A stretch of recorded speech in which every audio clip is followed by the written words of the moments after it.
is one of Donald Trump's first major trips of his second term as president, and once again, all eyes are on Saudi Arabia. Ahead of the visit, Trump has given a green light to a staggering $100 billion arms deal, a signal that Riyadh remains Washington's most crucial ally in the Middle East. But this is not new territory for Trump.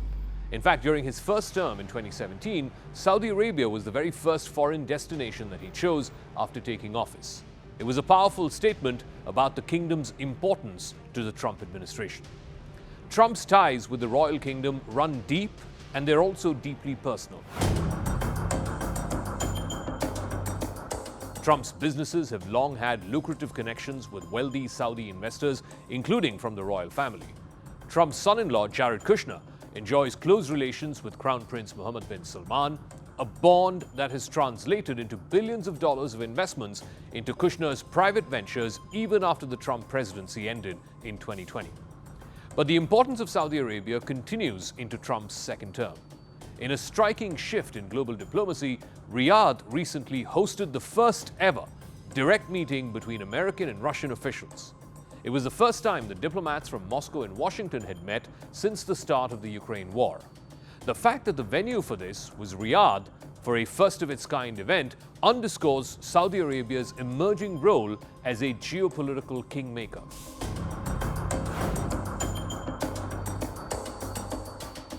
Behind the scenes, Trump is working on a high-stakes gamble, normalizing ties with Iran through a new, reimagined nuclear deal, but not out of love for Tehran. The real beneficiary on Trump's nuclear deal will actually be Saudi Arabia. A stable, contained Iran means that Saudi Arabia can focus on economic expansion and regional dominance without the constant threat of war. And Trump is even courting Russia and Moscow's support to make the Iran deal happen. In fact, he has leveraged Moscow's deep ties with Tehran to cut a deal which will eventually serve Riyadh's interests. Trump has even said that Russia could play host to Iran's enriched uranium once the nuclear deal is signed. So why would Saudi Arabia back a deal between Washington and Tehran? After all, the current deal, which the second Trump administration is negotiating with Iran, looks very similar to the same deal that Trump had pulled out of in 2018, saying that his predecessor Obama had cut a bad deal. Even Saudi Arabia had welcomed Trump pulling out of that JCPOA deal back in 2018. But now, even the view from Saudi Arabia looks quite different. In fact, the kingdom's foreign ministry issued a statement recently saying that it hoped that the talks between the United States and Iran, mediated by neighboring Oman, would enhance peace in the region and the wider world. Saudi Crown Prince Mohammed bin Salman even dispatched his brother, the defense minister, Prince Khalid bin Salman, to Tehran, where he was received warmly by Iranian officials who were dressed in military regalia. He then handed over a personal letter from MBS to Iran's supreme leader, Ayatollah Ali Khamenei.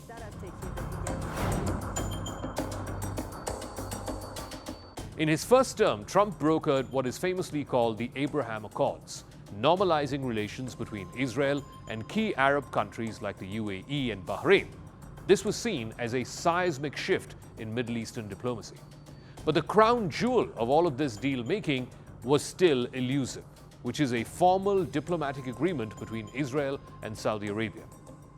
That deal, if and when it's signed, would be historic and transformational.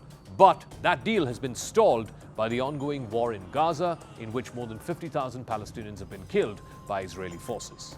The continuation of that war makes any public rapprochement between Saudi Arabia and Israel politically toxic across the Arab world.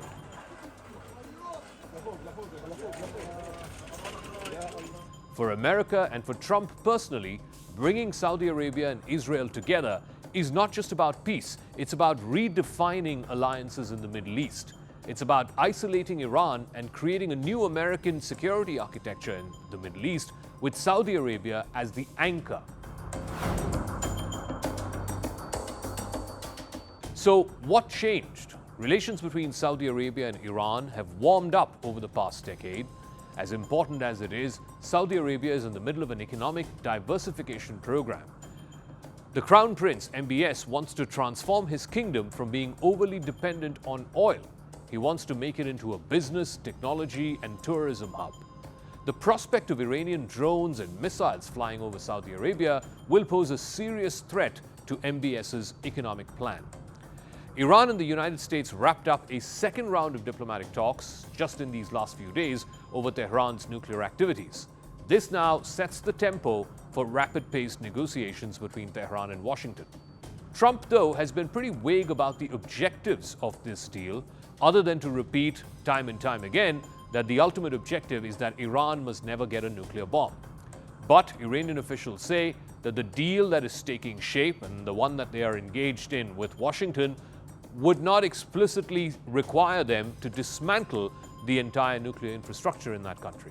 Separately, the Trump administration has revived talks over a deal that would give Saudi Arabia access to US nuclear technology and also potentially allow Saudi Arabia to enrich uranium.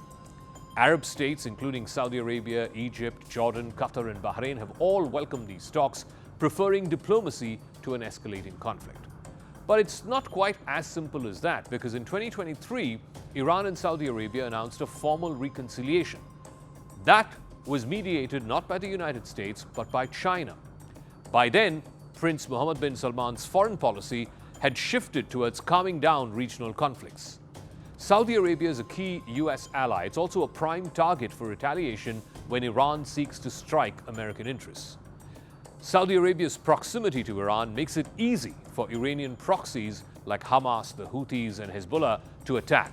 In fact, in 2019, one of Saudi Arabia's key oil installations was hit in a sophisticated Iran-backed attack.